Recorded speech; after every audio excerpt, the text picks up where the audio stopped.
Hello, I'm Barry Daniel, and this is the podcast of the Middle Way Society. Our aim is to encourage a universal approach to living a more integrated, ethical life, avoiding dogma or any appeal to authority.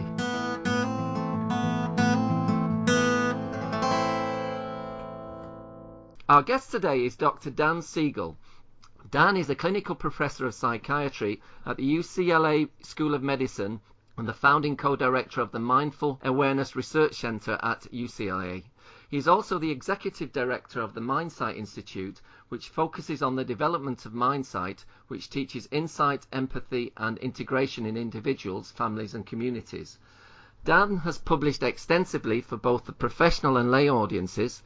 His New York Times bestsellers are Brainstorm, The Power and Purpose of the Teenage Brain, and 2 books with Tina Payne Bryson, Ph.D, The Whole Brain Child, and No Drama Discipline.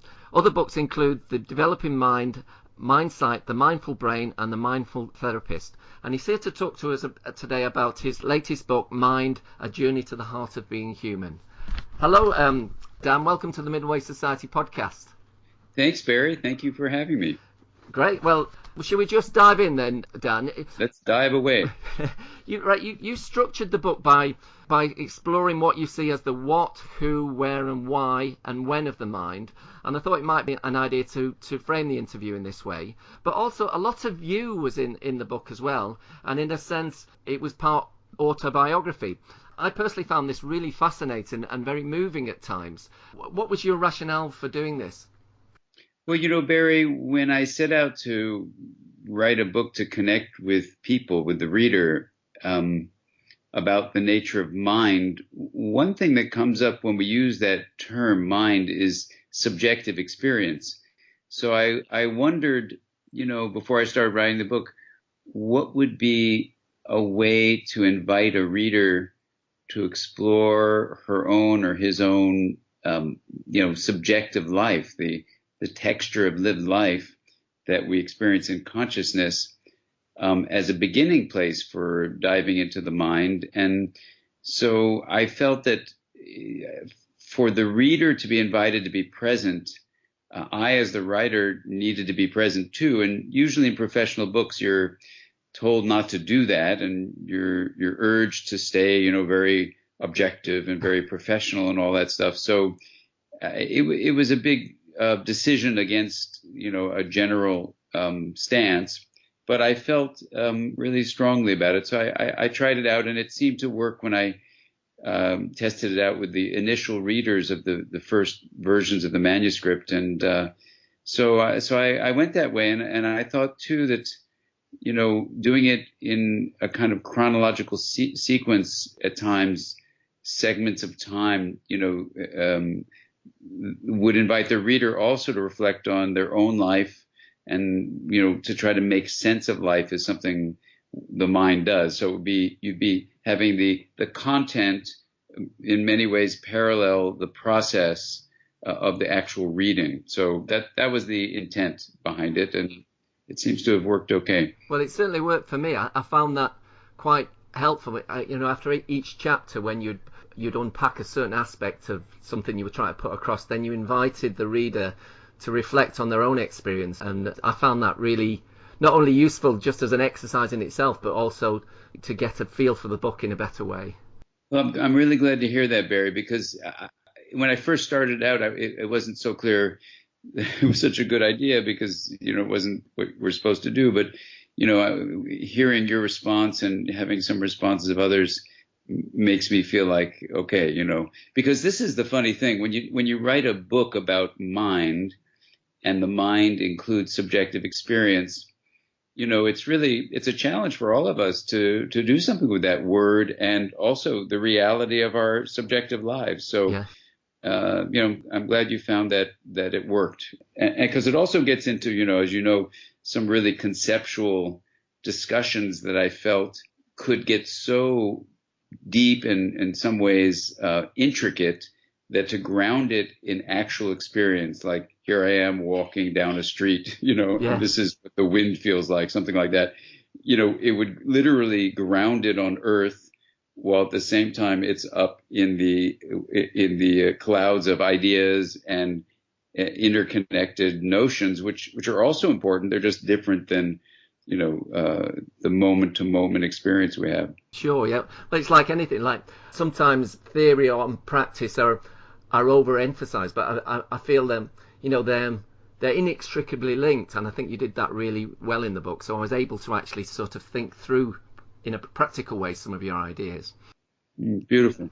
Anyway, once at a public talk, Dan, you said the mind uses the brain to create itself. Then you mentioned in the book that someone in the audience at that time suggested you had made a mistake, as in fact, from his position, it's the brain that creates the mind. Now, I think this in many ways perhaps highlights the standard view of the mind that you, to a large extent, wish to challenge, and somehow goes to the heart of your proposal that the mind is more than simply what the brain does. So what is the mind then? Yeah, well, yeah, thank you for pointing that out, Barry. That is, the central issue is, since the time of Hippocrates 2,500 years ago, we've said mind is basically, brain activity. William James reaffirmed that, and it's an understandable position. Of course, you get a knock on the head, and your mind, your feelings, your thoughts, your memories, your perceptions, your beliefs, your hopes, your dreams, all that stuff can be absolutely affected by insults to the brain. So it's understandable that person in the audience would say, you misspoke. It's brain creates mind. But when you think of the mind as what's called an emergent property, and emergence is a scientific term. It comes from math. It just means that, when you have a complex system built of elements, let's say like a cloud, that the individual elements, like water molecules and air molecules for a cloud, they're what comprise the system. Yeah. But an emergent property of the system, let's say, would be the shape of the cloud. And you can't reduce the shape to just the individual elements. So that's what emergence basically means. Something is arising from it, and it is larger in many ways than the sum of its parts. That's the notion. So for me, in reviewing a broad array of sciences and other pursuits that try to study the mind in a disciplined way, it seemed to me the mind was an emergent property of something very particular, which I talk about in the book, which is energy and information flow. Okay.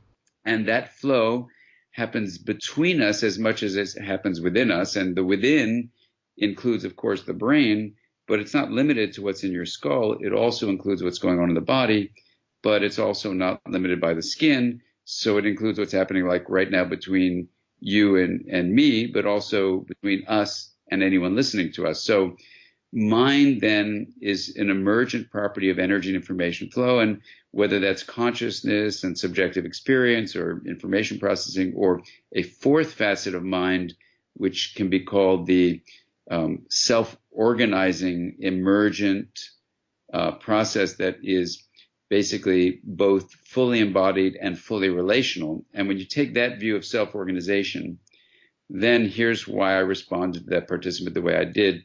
Self-organization uses the elements of the system to create the movement toward optimal flow. And for self-organization, that means a process that we can call integration, linking differentiated parts. So in that way, the mind is going to use culture, it's going to use groups, it's going to use families, it'll use individuals within the couples that are within that family, it'll use the body, it'll use the brain to try to use those aspects of energy and information flow, those locations, if you will, to create self-organization. So that's why I said to him, the mind is using the brain and relationships to, create itself, meaning its ever emergent flow toward self-organization.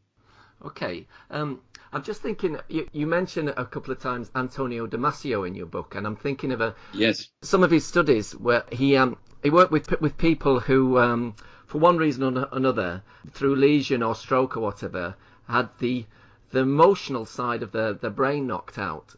And they didn't know what to want. They could be in a supermarket and looking at trying to choose between two types of potatoes, and they could rationalize about it, but they couldn't actually make the decision. And also they couldn't set, people find it very difficult to set goals without emotions. So how does that relate to energy and information? Is that in that situation with those people, was the energy lacking some desire or something? I'm just trying to unpack how desire and energy and information fit all together. Yeah, absolutely. Well, that's a great example. And, even though the terms, energy and information flow are not often used, let's look at Antonio Damasio's example. He often talks about something called somatic markers, which are, the way the signals of the body, like your heart response or your intestines, for example, send through either layer one of the spinal cord or through the insula up into aspects of it doesn't matter the particular, it's the ventrolateral prefrontal region. It comes up there, and there's another area of the parietal lobe that takes in signals from the outside of the body. But you have these very specific regions in the brain that basically are taking these inputs from the body. And one of them, let's just talk about that one, is prefrontal. So if you get someone like Phineas Gage, for example, who he talks about, who got an injury to this prefrontal region, and somatic markers can no longer be represented, that is, signals from the body represented inside the cortex, then what we would say is there are two things going on there. One, it could be a blockage literally of the action potentials, which are the way neurons fire, which is basically energy flow. Okay. And the pattern of that energy often has symbolic value. So symbolic value is a term signifying that the energy pattern has a certain meaning beyond the energy pattern. So if I say to you, for example, London, I'm using sound, but I could say New York, and I'm also using sound. So the slight difference between London and New York are huge information differences. The difference is the pattern of energy. You see? Yeah. So in this case, we would say the injury to Phineas Gage blocked both the flow of energy, perhaps, but also the way the cortex, this prefrontal region, was able to extract from the input of energy, assuming it was still coming in, and get information from it. So you could reinterpret Antonio Damasio's beautiful work by overlaying this perspective of mind and say that, here you're looking at the fully embodied energy and information flow that participates in one aspect of where the mind comes from. That's really interesting. I'd just like to try and unpack the idea of emergence and self-organization a little bit more, if that's okay. Of course. I interviewed recently the 2000 TED Prize winner Sugata Mitra. Anyway, he's a physicist and educationalist, and is most well known for his School in the Cloud project. And he somehow advocates a very similar process going on with learning, and he calls learning, for example, an emergent phenomenon in a self-organization education system. Mm-hmm. What I found very interesting, he recently spoke to a crowd of kids about the internet, and these kids were in his cloud project where they're working together in this relational capacity, again related to your idea of the mind. And he said to them, so does the internet exist? And they said, yeah, of course it does. And they said, well, where is it? And that slowed them down a bit, and it's that they came up with the idea that we're it in a sense. And then he said, well, does it think? Does the internet think? Does it have consciousness? And I was wondering if you'd saw a connection with the internet and the mind, because he's also studied superorganisms.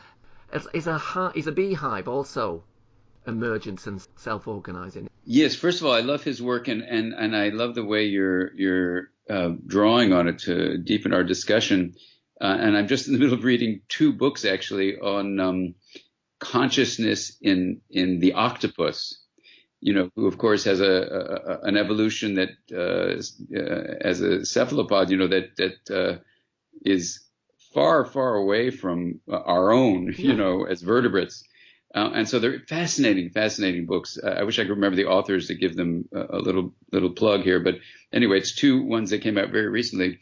And I bring that up just to say that, we absolutely need to embrace the notion that mental processes, which on one level include consciousness, and the quality of the texture of consciousness is called subjective experience, in addition to information processing, exist within other living beings.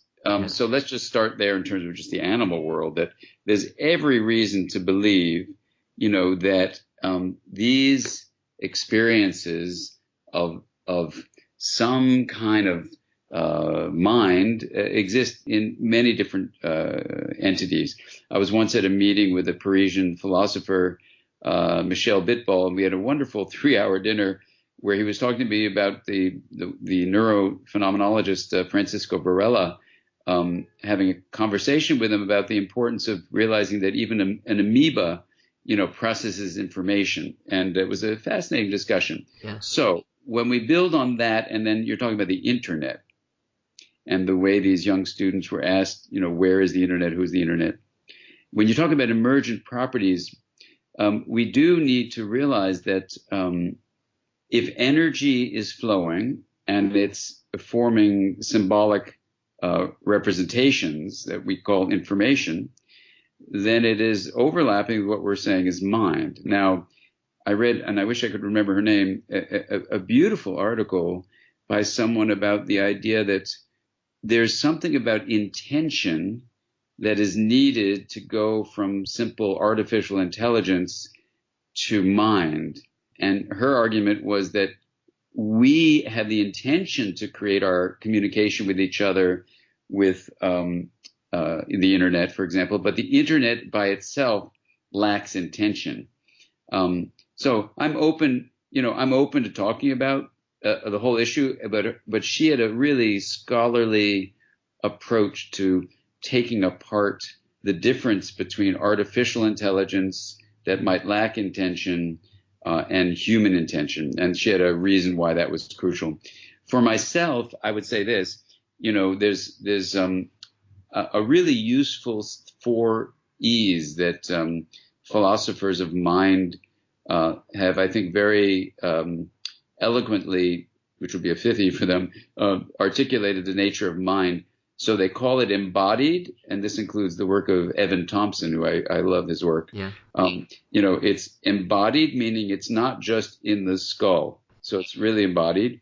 It's embedded, meaning it's relational, is how I would use that term, but it's embedded within, our connections with each other.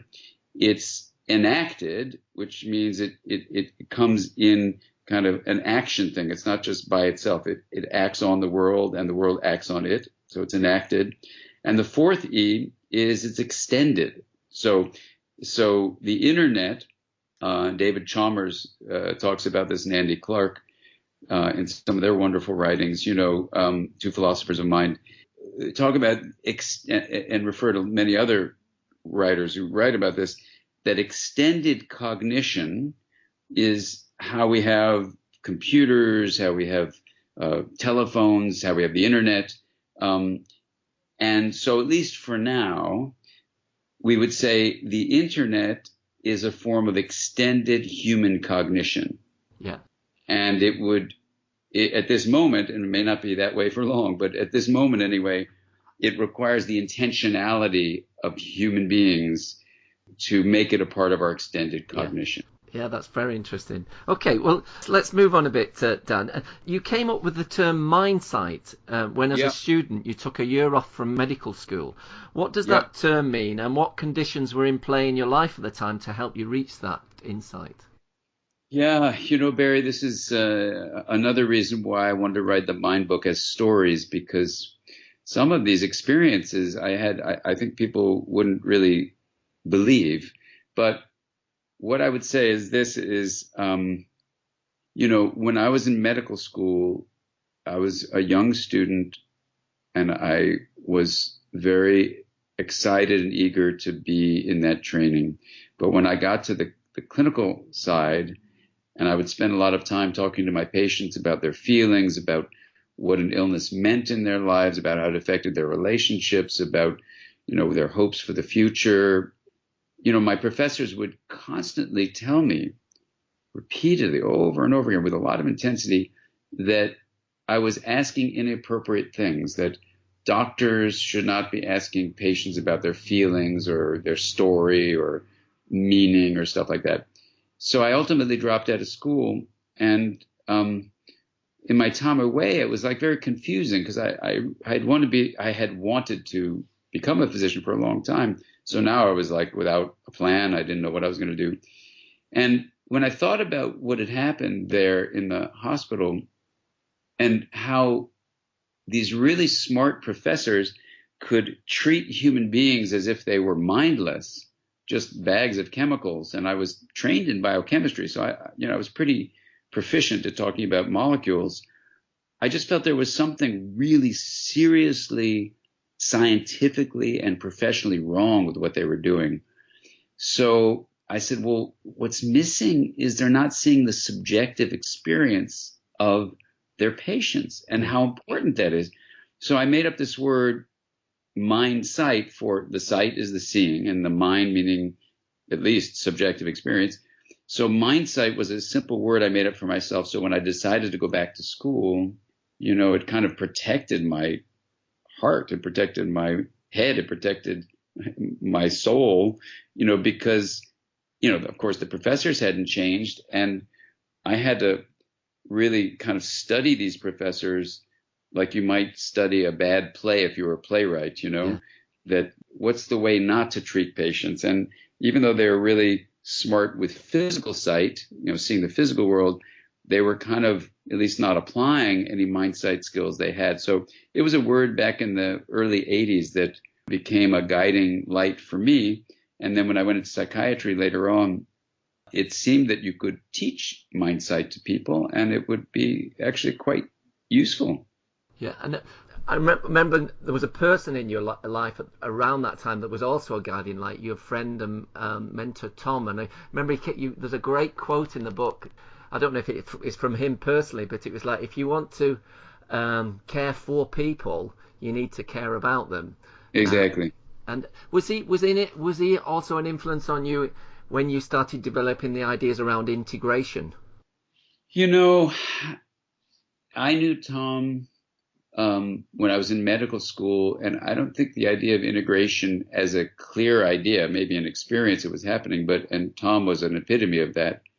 But I don't think I had it conceptualized in my mind during those years, no. But I would say that what I learned from him was that you had to bring your whole self to being not just a clinician, but kind of to being a person in the world. And he really was a mentor to me about that at a time when, trying to fit into that social system of medicine, you had to be the opposite of whole self. So I would credit Tom implicitly with teaching me about integration for sure. Okay. It was later on with some things I'd learned about trauma and about attachment and about the brain and ultimately looking at the math of complex systems that and self-organization that integration became really clear in the early 90s.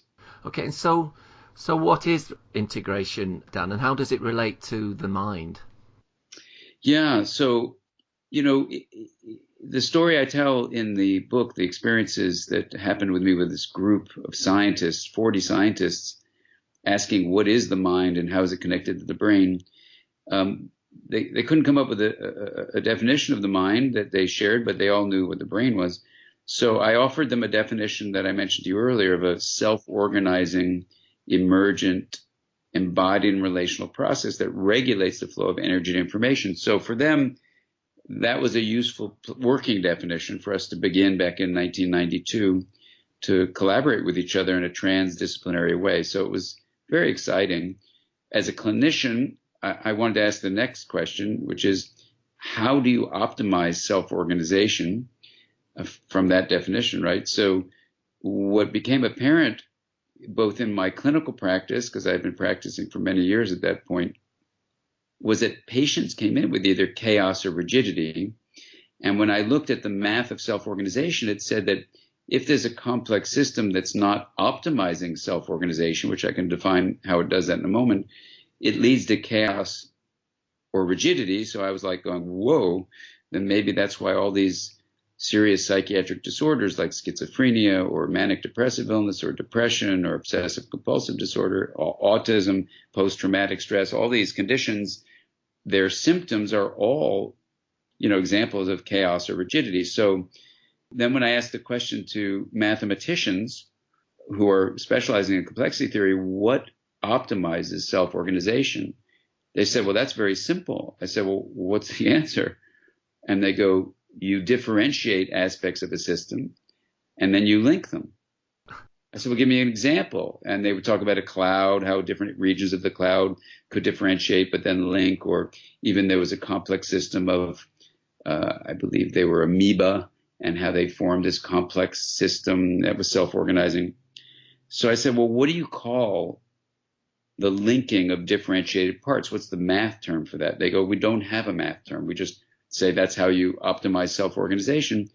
So I said, well, I'm going to call that integration because it seems like that's what it is. They go, well, no, you can't call it integration. And I said, well, why can't I? And they said, because in math, integration is the sum of something. You lose the differentiated features. The key thing for self-organization is you maintain the differentiation plus you add linkage. So don't call it integration. Well, I couldn't find another English word for that. It's certainly a form of synergy, but that didn't grab it. So I've used the non-mathematical term integration to define differentiating and then linking. And then when you take that way of defining integration, it turns out that is how you optimize self-organization. Okay. And create harmony, basically. Yeah. Well, just before this our conversation started, you asked me what the target audience is, and I gave you a rather vague answer. But in reflecting on it now, a majority of people who are listening in to this, Dan, they're interested in the idea of integration. Oh, wow, okay. Yeah, whether it be at on individual level and a personal level, or within their community or the wider world. And you suggest in the book, and related to this, that integration you could almost see it as a synonym for well-being, and also perhaps it's what gives purpose to life. And it's certainly that's the case for me. We in our society, we have a very, very similar view of integration too, and the chair of our society, Robert Ellis, has written 3 books on integration.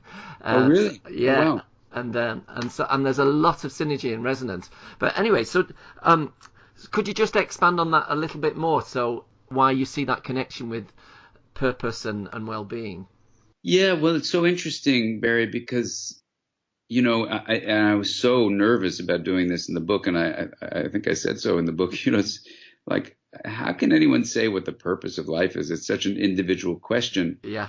And so, I did it very hesitantly, but when you do the who, what, where, when, how, and then you come to the why, you go, well, I want to include all the 6 interrogatives, that we have. So I said, okay, well, if it's true that the mind is, in one facet of it, is this self-organizing, emergent, embodied, and relational process that regulates energy and information flow. Then you say, well, what's that self-organization there to do? You could say, well, it's actually there to create integration. I mean, that's actually how self-organization, in the math terms, it says maximizes complexity. It's how it creates harmony. It's these 5 features of being flexible and adaptive, coherent is a math term for holding well together over time, energized and stable. So therefore, if we live in a body and we have a mind, it's reasonable to at least propose the question, could it be that the why of mind, the purpose of mind, is to optimize self-organization, because it is a self-organizing process, is the proposal, then you go, well, if that's true, then the way you would do that is you would create integration wherever you could. And that's why I said to that participant, the mind uses the brain basically to create integration when it can. And I think it's why, in our world today, you see so much distress, because a lot of the proclamations coming out of the country I live in, from the government, suggest that differentiating may not be the way to go. So we want to really look deeply at the question of, who are we as a human species, and how can we support each other in our differentiated nature, and move ultimately toward what integration reveals, which is kindness, caring, and compassion. When I reflect on your work over a number of years, Dan, in many ways you challenge certain dichotomies or dualities such as reason and emotion, and to an extent facts and values. Thinking about it in that way, if integration equals the purpose of life to a large extent, does it then have a moral aspect, in the sense that more integrative decisions are perhaps more moral decisions, and more integrative people are in a sense more virtuous? Well, that's very interesting.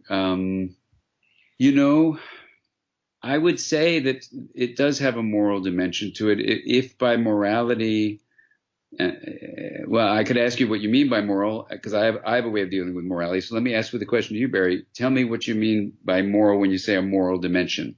I suppose morality is a hard one to pin down, but morality is about making. This is just the top of my head, right? Making better decisions that take in the bigger picture, and making as balanced a decision as possible. It's I suppose it's like you've talked a lot about kindness and compassion, but wisdom is in there too. And I think wisdom is. I think they're all interconnected. So I've given you a rather woolly answer there, but I think. Okay.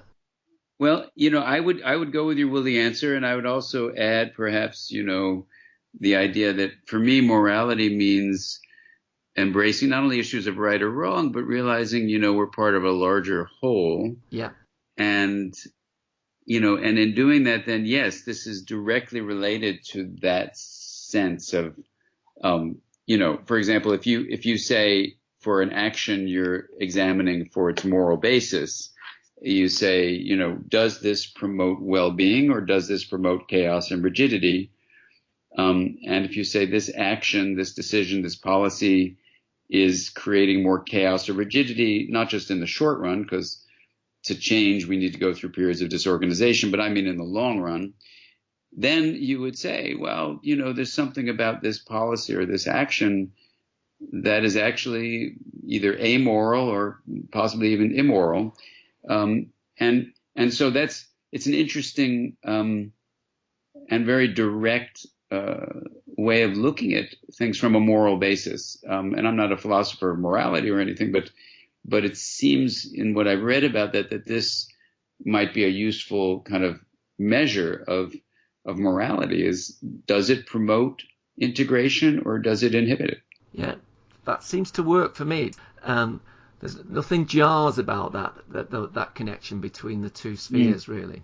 Anyway, okay. Well, let's move on to who. How did getting dragged by a horse help you understand who you are? Yeah, that's such a strange experience, and when I was just about to turn 20, I was working for the World Health Organization, and on my work day, I was going to interview a folk healer, and the saddle of the horse fell to the horse's belly. Not fell, it got loose, and it turned to the horse's belly, and my feet stayed in the stirrups of the saddle, which meant that the horse continued galloping, but I was being dragged, and my head and face were being knocked repeatedly for a long, long time, over 100 yards, about 100 meters. And when it stopped and my compatriots came to me, they thought I would be dead. And they thought maybe if I wasn't dead, I at least broken my neck. So neither of those things happened. but what happened was, I destroyed a lot of things, my teeth and everything, but I lost my identity for a day. And I was wide awake, very aware. Things had a different quality to them during that 24-hour period. And I remember it very well. It was like being a little kid who was like discovering things for the first time, and everything had this kind of very luminous quality to it. It was very, I don't know how to describe it, very fresh, very, very alive, very, it just felt very engaging. And, when my identity came back and those qualities sort of subsided, I figured that it was some kind of either brain injury that made me lose my identity, or maybe afterwards, the changes that were there in me were existential changes because I almost had been killed or something. I don't know. Yeah. So I never really thought about it until about 25 years later, or more actually. And I said to Jack Kornfield when I first met him, we had lunch, and he said, "How'd you learn about this idea of mindfulness?" Because I had never meditated or anything before in my life, and I just happened to, for some reason, tell him this story, which I never really told anybody about. And he was just like really focused on what I was saying. And he later called me up. He says, do you know what you did? I said, what do you mean? He goes, you just fell into what people spend decades trying to achieve by meditating. So I said to him, why would someone want to break their teeth and their nose? Meditate. I don't understand what you're talking about. He goes, no. And he's laughing. He said, you don't understand what I'm talking about. I said, worse than not understanding it, what you're saying to me makes no sense. What are you talking about? Why would someone want to lose their identity?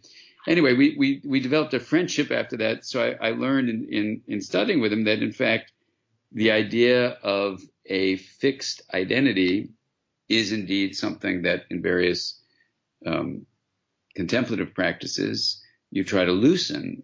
And so I put it in the book because, in my own personal experience, indeed, literally, having accidentally encountering this lack of identity did change my life. I mean, it really let me loosen up, taking myself too seriously to a certain degree. I'm sure my family and friends wouldn't agree, but, I know myself from the inside out, so I can tell you it's true. And the difference, it isn't so much a difference of enthusiasm in life. It's more like having a certain perspective that personal identity is not the whole of who we are. Yeah. So that's why it's in the who chapter, because it's the beginning of a bigger discussion of like, if we restrict our identity to the name that our parents have given us and the body that we're living in, or even worse, the head that we have, we're actually going to limit our capacity for integration in our life, for opening up a sense of awareness, a sense of identity, a sense of connection that, when you see people open that up to a different way of existing, you can embrace a personal identity as real. So I'm not saying it's an illusion, but the belief that it's all of who you are may be a restrictive belief. That is a kind of illusion, or Einstein called it a delusion of our separateness. Yeah, that's a great quote as well, isn't it? Yeah. Is this related to what you describe as beginner's mind in the book, in any way, that experience you had? Yeah, I would put it right there with beginner's mind, in the sense that there's in beginner's mind, my understanding of it is there's a way of having what in the book I call, bottom-up experience, where you let things be experienced as if for the first time, the beginning of something. Yeah. And so in that sense, it certainly is related to it, I think. And then you also have, what's called the burden of expertise, that once you become an expert in what a dog is and you have a name for dog, next time there's a canine cousin coming by, you don't pay it much mind. You don't pay it much attention because you know what a dog is, but then you don't really see what's in front of you. So part of beginner's mind is this invitation to learn how to drop beneath your knowledge structures and your expertise and gain insight into as close as we can, what you call presence, pre-sensing.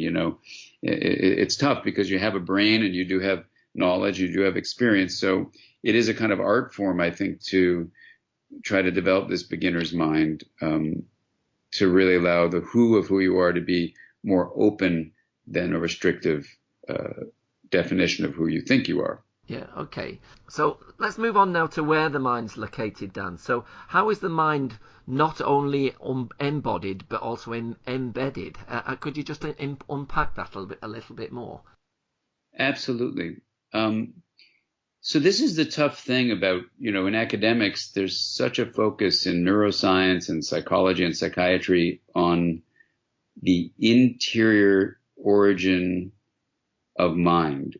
And so, even if you move from the head, which a lot of people don't want to do, into the body, you're still in the within location of the mind, So this presents a very interesting intellectual challenge, academic challenge, but from a practical point of view, what it means is that the mind, our feelings and our thoughts, our consciousness, our subjective experience, information processing, but especially if you look at self-organization, that the mind is not limited by skull or skin. This is the idea. Once you say it's energy and information flow, you're given a very clear scientific framework with which to say that energy and information flow is not limited by skull or skin, and therefore, if the mind is an emergent property of energy and information flow, which is what the proposal is,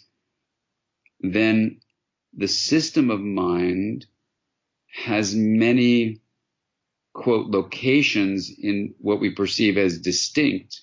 Yeah. But rather, we only think they're distinct because we're making artificial boundaries like our skull or our skin.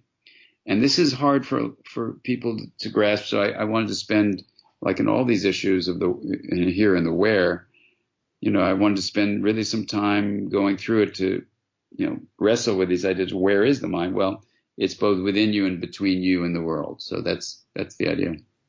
Okay. And what role do you think the right hemisphere sort of plays in seeing this in between us, perhaps? You talk about the hemispheres in your book. Do you think that one hemisphere plays more of a role there? Well, that's really interesting, because these days you have to be very careful over generalizing about right and left with the new studies that are out. But there's certainly a right mode and a left mode, even if they use both sides of the brain. Yeah. And those modes are pretty distinct, and they seem to be all mutually inhibitory. So I would say, yes, there seems to be a left mode which likes things to be very distinct, yes, no, up, down, right, left, right or wrong. And it would have a hard time saying, well, mind needs to be in one location. People have different bodies. And if I'm going to think in those ways, it just makes me feel very nervous, So there is a left mode that probably prefers that kind of a more linear way of attributing cause effect that is dominant in the left mode.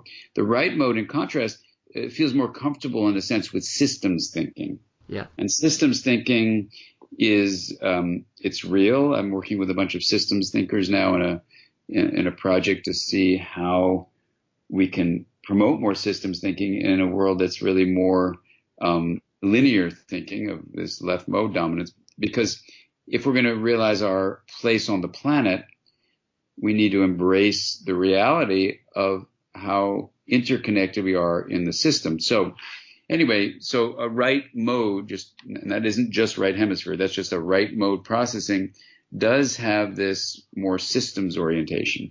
So in that sense, feeling the mind in the betweenness is a part of a larger system, and it may take systems thinking to allow systems perceiving. Yeah. So that's the idea of that. Okay. Why is it important to ask the question why we have a mind? Well, when you go through all these, like the who are we? Well, we're more than our individual identity. The what are we? We say an emergent property of energy and information flow. We've said where, within, and between. We've said, how the mind works. We said it works when it's integrating, it works really well. And when it's not, it goes to chaos or rigidity.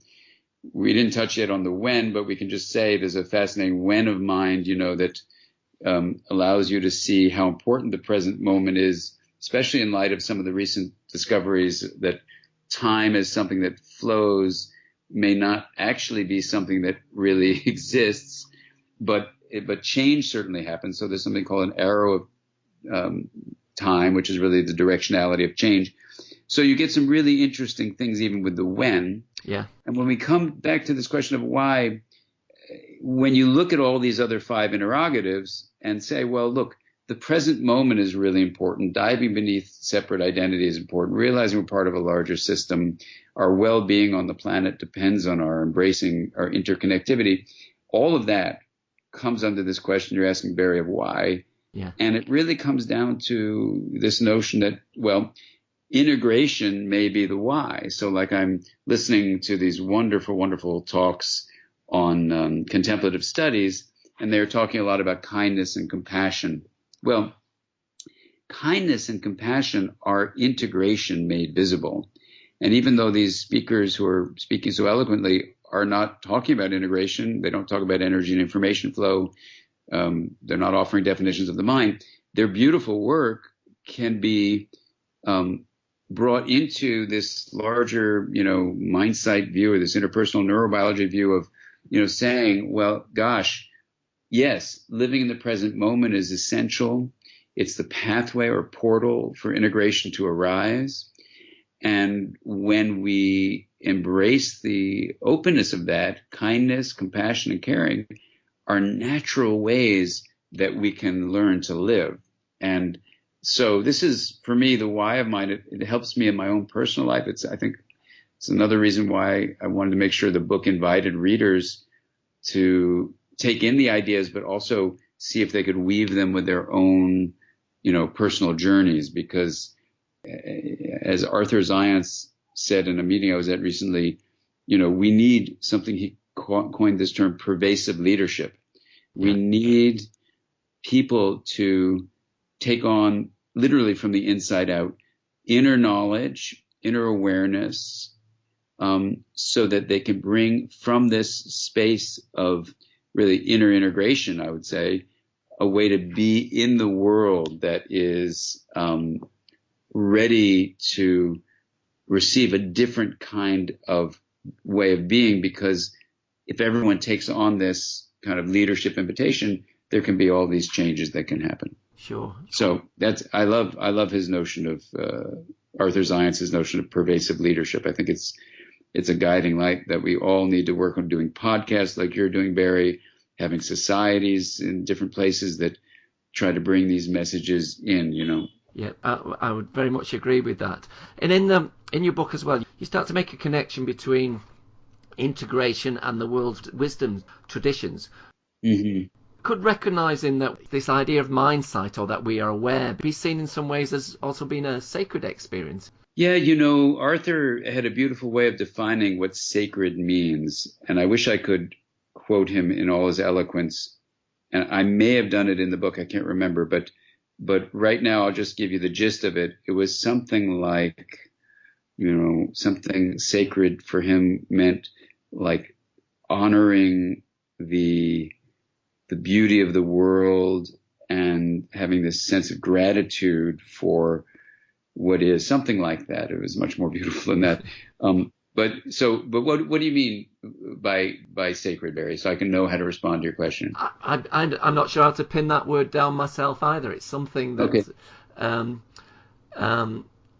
I suppose if someone were to ask me what the term the religious sensibility is maybe coming to terms on reconciling oneself with one's existential condition, and crucially, it's not positing final answers. I really like that, the idea of coming to terms with, embracing the suffering and the joy in our life and all the complexity of it. So when I get into that sort of, if you can embrace that, there's a sort of sacredness there. I don't know. Yeah, I love that. It reminds me of a dear friend, John O'Donohue, who was also a colleague. We used to teach together, and he would use the word sacred a lot.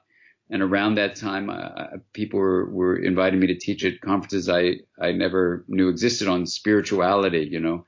And I would say, what's spirituality? And they said, it's meaning beyond survival and connection beyond your skin. Oh, that's brilliant. And I'd say, wow, meaning and connection, great. And I think John O'Donohue would have embraced the idea that, you know, a sacred life would include those things in addition. And this gets to what I think you're saying, Barry. John used to always call himself a mystic, and his students, his fellow mystics. And I said, John, what's mysticism to you, you know? And he would say that it was embracing the reality of the invisible. And, you know, for me as a scientist, the idea that the perceptual apparatus that our body gives us is quite limited is a natural scientific humility to take, so that the invisible, the unseen, is quite likely very real. Yeah. And so for John, being a mystic says, you know, I recognize that my body is limited, but that reality is much more complex than either what my body can see, so I honor the invisible, or even my brain might be able to comprehend.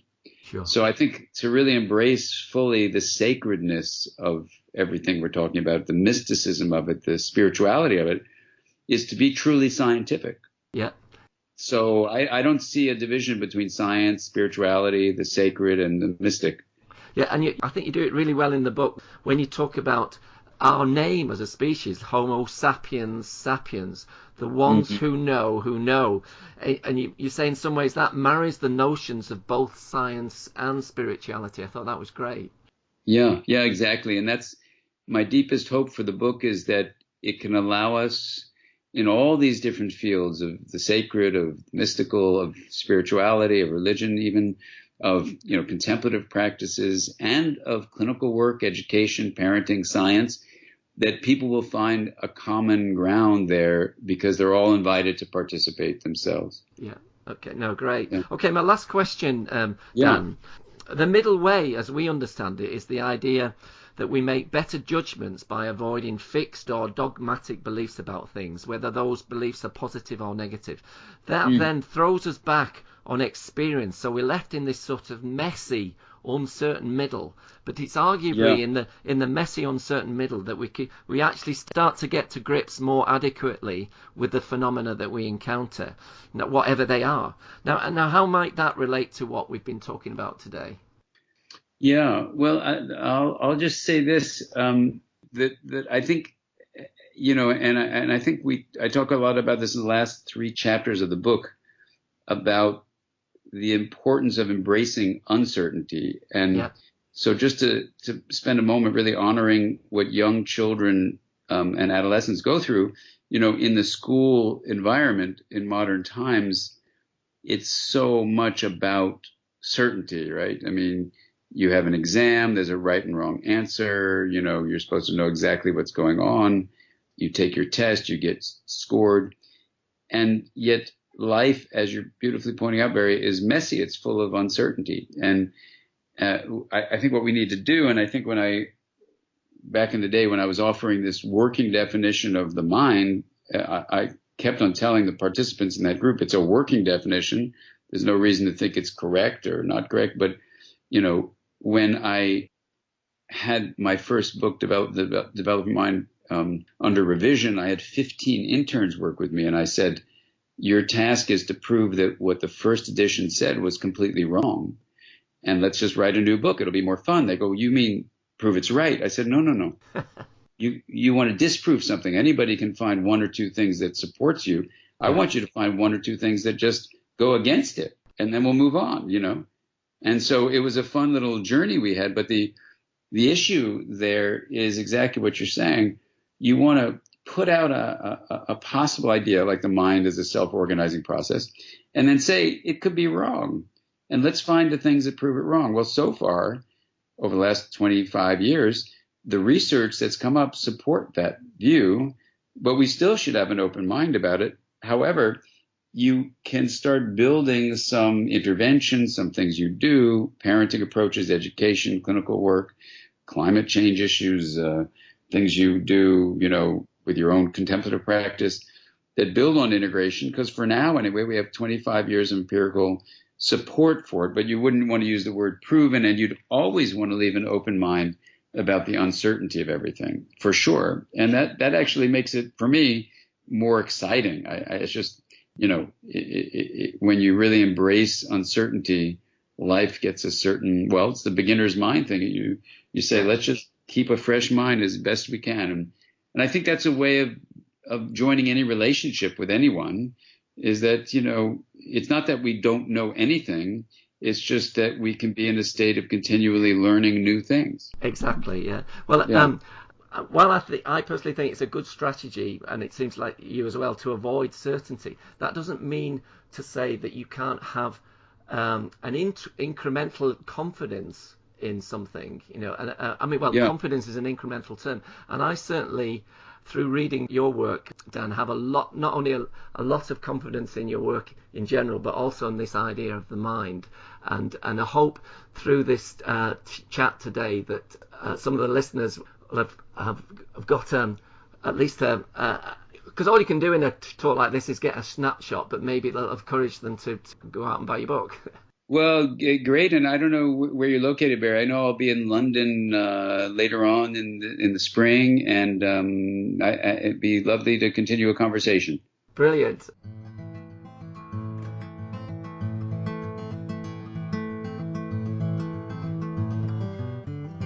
You can find out more about Middle Way philosophy at www.middlewaysociety.org.